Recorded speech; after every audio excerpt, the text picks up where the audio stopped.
class. So before we begin today's lesson, let's review what we have learned last time. In our previous lesson, we began working on addition in math. We have discussed different strategies for solving math problems with addition.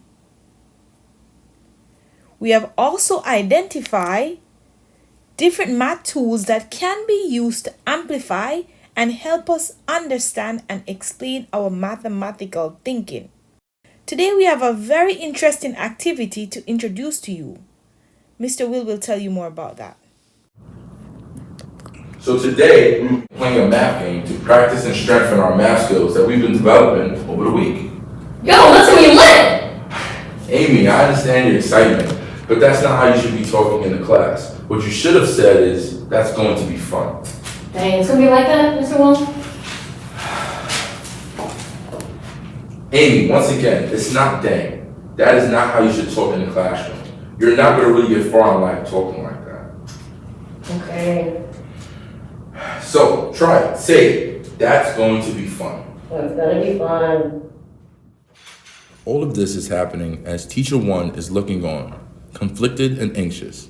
Conflicted because she doesn't want to show up her colleague, but at the same time, knowing that the student should be able to express themselves without constrictions. Let's clean up and get ready for gym class. As the period comes to an end and the teachers get the students ready to go to gym for their prep, teacher one seizes the opportunity to enlighten her colleague about code meshing. Mr. Will, I've noticed that you have corrected Amy's language twice during the math lesson today. Yes, I did, but have you heard Amy's responses? That type of lady should not be in the classroom. Mr. Will, have you heard of the term code meshing? Code meshing? You mean code switching? No, code meshing. No, I've never heard of that term or that concept.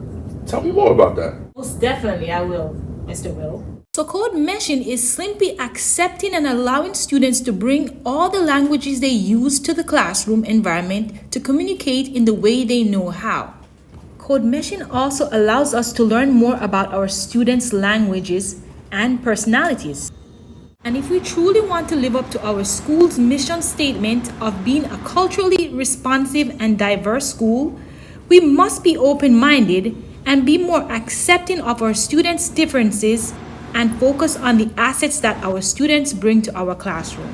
Mr. Will, do you know that even the most highly educated scholars don't always use standard English?